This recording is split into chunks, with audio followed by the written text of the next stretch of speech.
کہ اگر نتیجہ ہمیں نہ ملے تو ہم اپنی کوششیں ختم کر دیں، بلکہ بنا نتیجے کے بھی ہم اپنی محنتیں، اپنی کوششیں جاری رکھیں گے اور اس کا نتیجہ ہمارے آنے والی نسلوں کو ملے گا۔ حیرت کی بات ہوتی ہے کہ کس قدر ان کے دلوں کے اندر دشمنی تھی، اور اس طریقے کی اور ساری باتیں اس میٹنگ کے اندر ہوئی تھیں، جیسے کہ ہم اپنی قوم کو کامیاب بنانا چاہتے ہیں تو سب سے پہلے اپنی قوم کا فائدہ، اپنی قوم کی فلاح و بہبودی، اپنے مذہب والوں کی فلاح و بہبودی ہم مد نظر رکھیں گے اور اسی کے مطابق ہم کام بھی کریں گے۔ مثلا اپنے بچوں کو ہم تعلیمی میدان میں آگے لائیں گے اور اپنے بڑے لوگوں کو کاروباری لائن میں آگے لے کر آئیں گے، کاروباری اعتبار سے ان کو مضبوط بنائیں گے۔ یہ ایک میں نے حضرت صلاح الدین ایوبی رحمۃ اللہ تعالیٰ علیہ کے دور کے ایک میٹنگ کے مختصر سا خاکہ آپ کے سامنے رکھا۔ اس کا مقصد کیا کہ عیسائیوں کے دلوں میں کس قدر دشمنی تھی، اب اس بات کو آپ ذہن کے اندر رکھیں۔ اب ہم آتے ہیں ہندوستان کی تاریخ کی طرف۔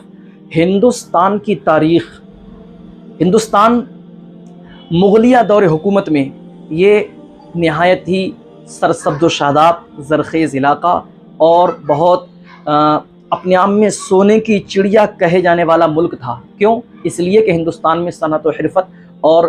قیمتی اشیاء کی پیداوار یہاں ہوتی تھی، بڑی قیمتی چیزوں کو تیار یہاں پر کیا جاتا تھا۔ اسی کے مد نظر 1498 عیسوی میں واسکو ڈی گاما نام کا ایک پرتگالی تاجر یہاں پر ہندوستان آیا۔ اس نے یہاں پر تجارت کی، بہت سارا نفع کمایا، واپس اپنے ملک گیا۔ اس کی تجارت کا شہرہ سن کر اس کے 102 سال کے بعد یعنی 1600 عیسوی میں 1600 عیسوی میں کچھ اور تاجر یہاں پر آئے اور ان کی تجارت کا جب شہرہ یورپ ممالک میں پہنچا، فرانس یا جرمنی، ڈنمارک، انگلینڈ وغیرہ میں، تو وہاں کے تاجروں نے یہاں پر آنا شروع کیا، یہاں پر اپنی تجارت کو پھیلانا شروع کیا۔ لیکن وہ لوگ یہاں پر آئے، تجارت کی، سورت کے علاقے میں آئے، انہوں نے صرف تجارت نہ کی بلکہ ساحلی علاقے پر اپنے پاؤں جمائے، اپنا اثر رسوخ قائم کیا اور اس دور کے بادشاہ سے اپنے لیے ساحلی علاقوں پر مکان بنانے کی اجازت بھی طلب کر لی۔ اس سے پہلے یہ انگریز جو انگلینڈ وغیرہ یا جرمنی، ڈنمارک وغیرہ کے جو آتے تھے، یہ سب کے سب یا تو کرائے کے مکانوں پر رہتے تھے یا جھوپڑیوں پر رہتے تھے، لیکن بعد میں جب وقت کے بادشاہ سے اجازت طلب کی تو اب یہ اپنے مکانوں کے اندر رہنے لگے، وہاں پر ان کی ایک آبادی بڑھنے لگی۔ ہندوستان پر انگریزوں نے کس طریقے سے قبضہ کیا یہ میں آپ کو آج بتانا چاہ رہا ہوں۔ تو کچھ دنوں کے بعد اس کا ایک پہلو کہ ہندوستان پر انگریزوں نے کس طریقے سے قبضہ کیا، اس کی ایک نظیر، اس کا ایک پہلو یہ ہے کہ جب شہاب الدین شاہجہاں جو بادشاہ تھا، اس کی بیٹی جہاں آرا وہ بیمار ہوتی ہے، بڑے بڑے حکیموں نے، ڈاکٹروں نے علاج کیا لیکن کوئی فائدہ نہ ہوا، تو کسی نے مشورہ دیا کہ سورت کے علاقے میں جو انگریز آباد ہیں وہاں پر ایک ڈاکٹر ہے، ڈاکٹر باؤٹن نام کا، بڑا ماہر ڈاکٹر ہے، آپ اس کو بلائیں، اس کو دکھائیں، ہو سکتا ہے کہ اس کے ذریعے آپ کی بیٹی کو فائدہ پہنچ جائے۔ بادشاہ نے اس کو بلایا، بلانے کے بعد جو ہی ڈاکٹر باؤٹن آیا، اس نے علاج کیا، اللہ کا کرنا ایسا ہوا کہ اللہ نے شفا عطا فرمائی، لڑکی ٹھیک ہو گئی۔ اب چونکہ بادشاہ، نواب، راجہ، ان کی عادت ہوتی ہے جب یہ کسی سے خوش ہوتے ہیں تو انعام و اکرام کی بارش کر دیتے ہیں، وہاں پر بھی یہی ہوا۔ ڈاکٹر باؤٹن سے وقت کے بادشاہ نے کہا کہ جو چاہیں مانگنا چاہتے ہو مانگ لو۔ اب دیکھیں کہ ایک عیسائی اپنے مذہب، اپنی قوم کے لیے، ترقی کے لیے کس حد تک، کس قدر کوشاں رہتے ہیں، کس قدر اس کو فکر تھی، اور مسلمان اور اسلام سے کس قدر اس کے دل میں دشمنی تھی۔ وہ چاہتا تو وقت کے بادشاہ سے ہیرے جواہرات یا دیگر اشیاء مانگ سکتا تھا، لیکن اس نے کیا کہا؟ اس نے کہا کہ تمام انگریزوں کو بنگال کے اندر بغیر ٹیکس دیے تجارت کرنے کی آزادی دی جائے، کیونکہ اس سے پہلے انگریز جو تجارت کرتے تھے وہ ٹیکس دیا کرتے تھے۔ تو اس نے اپنی ذات کو فائدہ نہ پہنچا کر پوری قوم کے لیے کیا کہا کہ تمام لوگوں کو، تمام تاجروں کو، تمام انگریزوں کو بنگال کے اندر بغیر ٹیکس دیے تجارت کرنے کی آزادی دی جائے۔ 1658 میں وقت کے بادشاہ نے یہ حکم نامہ جاری کر دیا اور تمام انگریز بغیر ٹیکس دیے تجارت کرنا شروع کر دی۔ 20 سال کے بعد حضرت اورنگزیب عالمگیر رحمۃ اللہ تعالی علیہ، یعنی 1658 میں حضرت اورنگزیب عالمگیر رحمۃ اللہ تعالیٰ علیہ آپ تخت خلافت پر آپ نے بادشاہت سنبھالی، حکومت سنبھالی، چونکہ آپ انصاف پسند بادشاہ تھے، انصاف کے ساتھ حکومت کرتے تھے اور نہایت ہی ذہین اور دانشور بادشاہ تھے، تو آپ نے اپنی ذہانت، اپنی دانشوری اور اپنے انصاف سے آپ کی حکومت خوب پھلی پھولی، یہاں تک کہ جتنا رقبہ آپ کی حکومت میں داخل ہوا، آپ کی بادشاہت میں داخل ہوا، آپ کے دور میں جتنا اس بادشاہت کا رقبہ بڑھا، کسی دوسرے دور میں اس بادشاہت کا رقبہ اتنا زیادہ طویل نہیں ہوا تھا۔ 1658 میں جب اورنگزیب عالمگیر رحمۃ اللہ تعالی علیہ آپ نے بادشاہت سنبھالی تھی، اس وقت انگریزوں کو بغیر ٹیکس دیے تجارت کرتے ہوئے 20 سال ہو گئے تھے۔ 1707 میں حضرت اورنگزیب عالمگیر کا انتقال ہوتا ہے۔ اس وقت تک انگریزوں کو تجارت کرتے ہوئے بغیر ٹیکس دیے ہوئے تقریباً 70 سال گزر چکے تھے۔ اب 1707 کے بعد اورنگزیب عالمگیر رحمۃ اللہ علیہ کے بعد جو دیگر لوگوں کے ہاتھ میں حکومت آئی، سارے کے سارے نااہل تھے، اور حالات یہ ہوئے کہ وہ آپ کی بادشاہت اور حکومت جس کی سرحدیں ایک لمبے علاقے تک پھیلی ہوئی تھیں، لیکن 5 سال میں ہی، یعنی 1712 میں ہی، آپ کے وفات کے 5 سال کے بعد ہی اس کی حکومتیں، اس کی سرحدیں، اس کی سیمائیں سمٹنے لگیں، اور پھر ایک وقت ایسا آیا کہ تمام ہندوستان میں پوری حکومت تقسیم ہو گئی، پوری بادشاہت تقسیم ہو گئی، اور چھوٹے چھوٹے ٹکڑوں میں راجے، مہاراجے، نواب وغیرہ نوابوں نے اپنی اپنی خود مختاری کا اعلان کر دیے۔ انگریزوں نے جب یہ تمام حالات دیکھے کہ ہندوستان کے اندر چھوٹی چھوٹی بہت ساری حکومتیں ہیں، کوئی ان کا بڑا حاکم نہیں، لیکن پھر بھی یہ حکومت کر رہے ہیں، تو انگریزوں کے ذہن کے اندر بھی حکومت کرنے کا خیال پیدا ہوا۔ انگریز ابھی تک ان کی 2 کمپنیاں کام کر رہی تھیں، لیکن اب انگریزوں نے اپنی پالیسی کو اپناتے ہوئے دونوں کمپنیوں کو ایک جگہ جمع کیا اور ایسٹ انڈیا کمپنی نام سے ایک نئی کمپنی بنائی۔ ایسٹ انڈیا کمپنی کے نام سے ایک نیا گروہ، نئی کمپنی بنائی، جس نے اس مشن کے تحت کام کیا کہ اب ہمیں بھی ہندوستان پر حکومت کرنی ہے۔ 1707 میں حضرت اورنگزیب کا وصال ہوتا ہے۔ 1707 تک انگریزوں کی مجال نہیں تھی کہ وہ اس طریقے کے خیالات لاتے یا ایسی کوششیں کرتے، لیکن آپ کے بعد جب حالات پیچیدہ ہو گئے، حالات بہت زیادہ خستہ ہو گئے، تو پھر انگریزوں نے اپنے لیے کوششیں شروع کی، اور 1707 سے 1757 تک کوشش کرتے رہے۔ اور 1757 میں جب اس دوران کوششیں کیا تھیں؟ کوششیں یہ تھیں کہ یہ جو مال یہاں سے لے کر جاتے تھے، اپنے ملک میں بیچتے تھے یہاں کی قیمتی اشیاء کو، اور وہاں سے واپسی میں اس سامان میں ہتھیار یا دیگر چیزیں بھر کر لاتے تھے۔ پھر یہاں پر انگریزوں نے کمپنی کے نام پر لوگوں کو بھرتی کرنا شروع کر دیا کہ ہمیں مزدوروں کی ضرورت ہے، لیکن جو لوگ آتے تھے ان کو کاروبار نہیں سکھایا جاتا، بلکہ ان کو جنگی تربیت دی جاتی، جنگی اوزار یا دیگر چیزیں چلانا سکھائی جاتی تھی۔ اور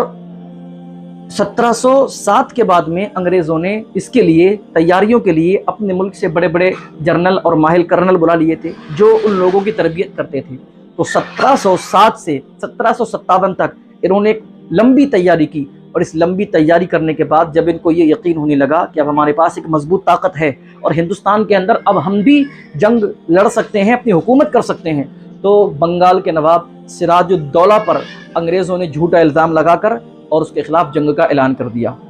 پلاسی کے میدان میں جب جنگ ہوئی تو چونکہ نواب سراج الدولہ کے سپاہی بہت زیادہ تھے اور انگریزوں کی تعداد کم تھی، جس کی بنیاد پر انگریزوں کو جنگ ہارتی ہوئی انگریزوں کو اپنی ہار صاف نظر آ رہی تھی۔ چونکہ انگریز سیاست کے ماہر تھے، انہوں نے کیا کیا، نواب سراج الدولہ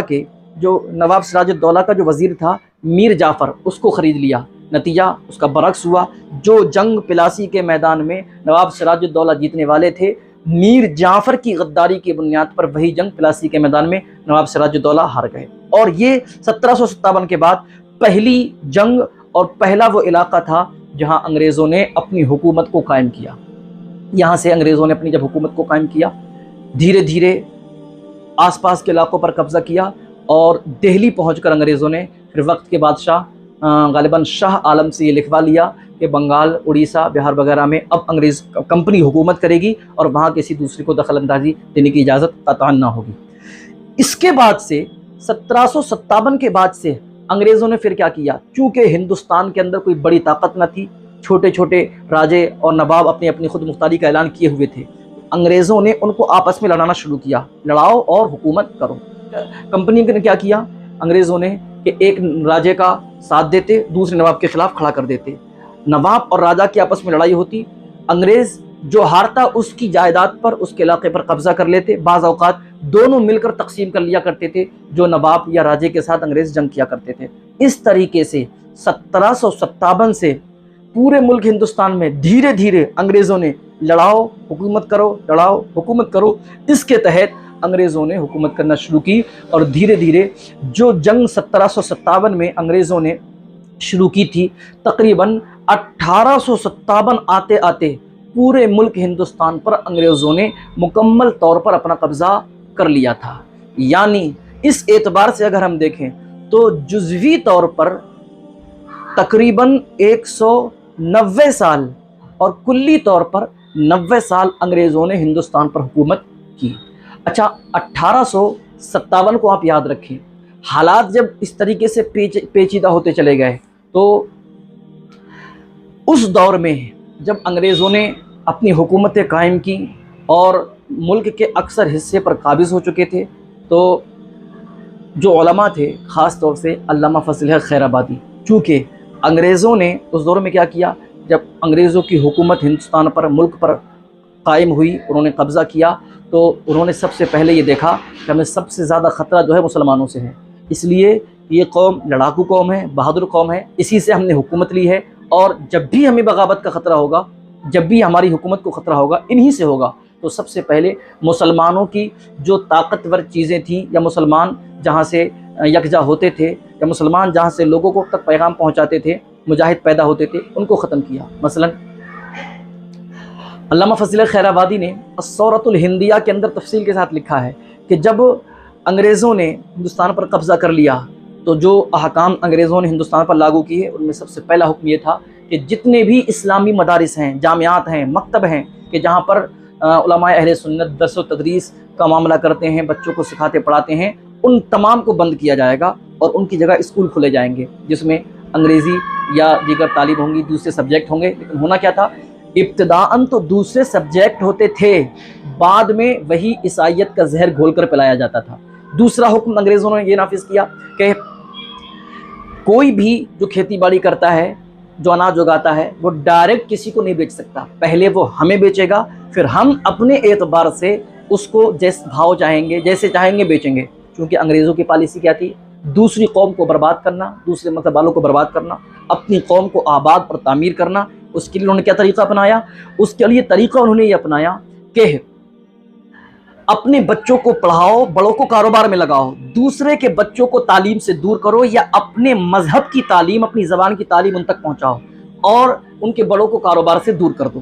ظاہر سی بات ہے، جس قوم کا بچہ تعلیم سے دور ہوگا، جس کے بڑے کاروبار سے دور ہوں گے، وہ قوم پست حالی کا شکار ہوتی چلی جائے گی، خستہ حالی کا شکار ہوتی چلی جائے گی، اور جس قوم کے بچے علمی میدان میں آ جائیں گے، جس کے بڑے کاروبار کے میدان میں آ جائیں گے، وہ کامیاب ہوتی چلی جائے گی۔ یہی ہوا، انگریزوں نے اسی کو مد نظر رکھتے ہوئے کہ بازار پر جب ہمارا کنٹرول ہوگا، ساری چیزیں ہمارے ہاتھ میں ہوں گی، تو ہم جس کو جو اناج، جو غلہ جس انداز میں، جس بھاؤ چاہیں بیچنا چاہیں گے بیچ دیں گے۔ لوگ جب بھوک مری کا شکار ہوں گے، ہمارے دروازے پر آئیں گے، ہم مدد کریں گے، اور ظاہر سی بات ہے جب وہ مدد کریں گے تو ان کے شرائط کو بھی ماننا پڑے گا، اور بسا اوقات معاشی پریشانی سے پریشان ہو کر لوگ دوسرے کا مذہب بھی قبول کر لیتے ہیں۔ یہ ان کی انگریزوں کی پالیسی تھی۔ تیسری چیز یہ کہ کسی بھی مسلمان کو ختنہ کرانے کی اجازت نہ ہوگی، عورتوں کو نقاب پہننے کی اجازت نہ ہوگی۔ اس طریقے سے الثورۃ الہندیہ کے اندر علامہ فضل الحق خیر آبادی نے تفصیل سے ذکر کیا ہے یہ تمام باتیں۔ ان باتوں کے ذکر کرنے کے بعد علامہ فضل الحق خیر آبادی فرماتے ہیں کہ جب یہ تمام باتیں ہوئیں تو، اور ایک چیز اور، اس میں ایک چیز کا اضافہ یہ تھا کہ چونکہ انگریزی فوج کے اندر مسلمان بھی تھے، غیر مسلم بھی تھے، اور ان بندوق کی گولیوں پر چربی لگی ہوتی تھی، تو انگریزوں نے ایک نیا حکم جاری یہ کیا کہ کچھ گولیوں پر گائے کی چربی لگائی جائے، کچھ گولیوں پر خنزیر کی چربی لگائی جائے۔ اس چربی کو چونکہ منہ سے کاٹنا ہوتا تھا، تو جو گائے کی چربی والی گولیاں ہیں وہ ہندوؤں کو دی جائیں، جو خنزیر کی چربی والی گولیاں ہیں وہ مسلمانوں کو دی جائیں۔ اس سے مقصد کیا تھا، تاکہ یہ لوگ اپنے مذہب سے متنفر ہو جائیں۔ لیکن اس سے ہندو اور مسلمان دونوں برادروں کے اندر، دونوں قوموں کے اندر بے چینی کے آثار ظاہر ہوئے۔ ادھر علامہ فضل حق خیرآبادی نے 1857 کے اس دور میں ایک استفتاء قائم کیا، ان تمام چیزوں کو استفتاء کے اندر ذکر کیا اور علماء کی بارگاہ میں یہ استفتاء قائم کیا کیا ایسے حالات میں جبکہ ہمارے وطن عزیز ہندوستان پر غیروں نے قبضہ کیا، ہمارے وطن عزیز کی عزت و حرمت کو پامال کیا اور ہمارے مذہب کی جو پہچان ہے یا جو شعائر ہیں ان کو ختم کیا جا رہا ہے، مسلمانوں کو، اسلام کو نقصان پہنچانے کی کوشش کی جا رہی ہے، تو کیا ایسے ماحول میں جہاد کرنا مسلمانوں پر فرض ہے یا نہیں؟ علماء کرام نے تمام ماحول کو، تمام حالات کو پرکھا اور پھر جہاد کا فتویٰ جاری کیا۔ وہ جس کو آج لوگ جہاد کو دہشت گرد سے جوڑتے ہیں، اس دور میں علامہ فضل حق خیرآبادی نے جہاد کا فتویٰ استفتاء قائم کر کے، جہاد کا فتویٰ منگا کر لوگوں کے درمیان جب اس کو شائع کیا اور جب وہ اخباروں کے اندر چھپا تو لوگوں کے اندر بے چینی ظاہر ہوئی اور تقریباً چند دنوں میں، چند ایام میں 90,000 کی فوج دہلی کی سرزمین پر پہنچی انگریزوں سے لڑنے کے لیے بہادر شاہ ظفر کی قیادت میں۔ لیکن اگرچہ اس جنگ کے اندر مسلمانوں کو کامیابی نہ مل سکی، لیکن علامہ فضل حق خیرآبادی یا دیگر علماء ان لوگوں نے اپنی کوششیں جاری رکھی، اپنی محنتوں کو جاری رکھا، پیچھے نہ ہٹے۔ بعد میں جب پورے ہندوستان پر انگریزوں کا قبضہ ہو گیا، جب پورے ہندوستان پر انگریز قابض ہو گئے، جب پورے ہندوستان پر انگریزوں نے اپنا تسلط قائم کر لیا، تو پھر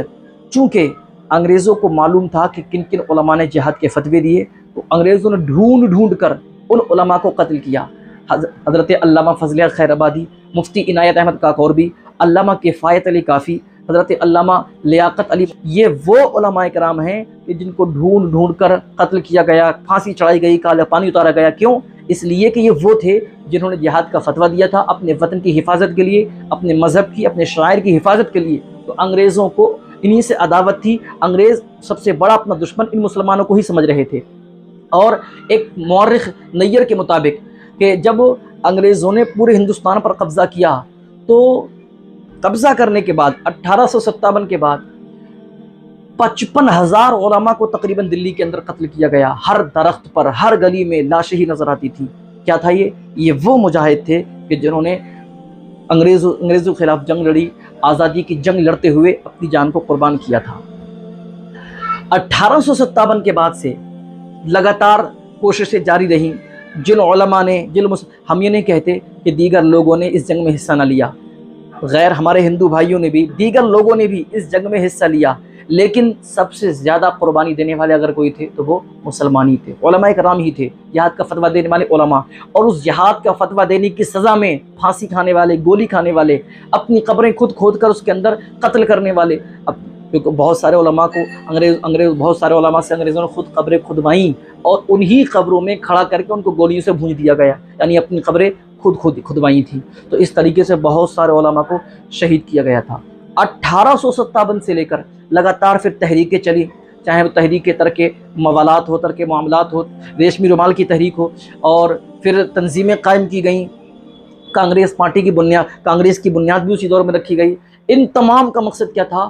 دیش کی آزادی۔ جو جنگیں ہوئیں ان جنگوں سے دھیرے دھیرے انگریز کمزور ہوتے چلے گئے۔ تو جو 1757 سے اور 1857 میں جو جنگیں ہوئیں، مسلمانوں جو جنگیں لڑیں، تو سب سے پہلے انگریزوں کے خلاف جنگ کرنے والے، انگریزوں کے خلاف جہاد کا فتویٰ دینے والے علماء اہل سنت اس طریقے سے لگاتار کوششیں جاری رہیں۔ اور ان کوششوں کے بعد میں، ان کوششوں کو نتیجے میں تقریباً 1947 15 اگست میں یہ ہمارا وطن عزیز ملک ہندوستان آزاد ہوتا ہے، جس میں بے شمار علماء کرام کی اور مورخ نییر کے مطابق 55,000 علماء کرام کی اور عام لوگوں کی اور ہمارے ہندو بھائیوں کی اور دیگر لوگوں کی اس میں قربانیاں شامل ہیں۔ لیکن پچھلے کئی سالوں سے مسلمانوں کی قربانیوں کو یکسر نظر انداز کیا گیا، اور بلکہ یوں کہا جائے کہ جن لوگوں نے آزادی کی خاطر اپنا خون بہایا ان کو نظر انداز کر دیا گیا، اور جنہوں نے آزادی کی خاطر پسینہ بہایا ان کو یاد کیا گیا۔ یہ تاریخ کے ساتھ بالکل ناانصافی ہوئی۔ اس ملک کی آزادی کی خاطر ہندو، مسلم، سکھ، ہمارے سبھی بھائیوں نے آزادی کی جنگ لڑی اور اپنا خون بہا کر اپنے اس وطن عزیز اور ہندوستان کو آزاد کیا۔ یہی اس ملک کی خوبصورتی ہے، وطن عزیز کی خوبصورتی ہے کہ یہاں پر سب مل کر آپس میں بھائی بھائی بن کر رہتے ہیں، اور یہی اس ہندوستان کی طاقت ہے۔ ڈاکٹر اقبال نے کیا خوب کہا تھا کہ مذہب نہیں سکھاتا آپس میں ویر رکھنا، ہندی ہیں ہم وطن ہیں، ہندوستاں ہمارا، سارے جہاں سے اچھا ہندوستاں ہمارا۔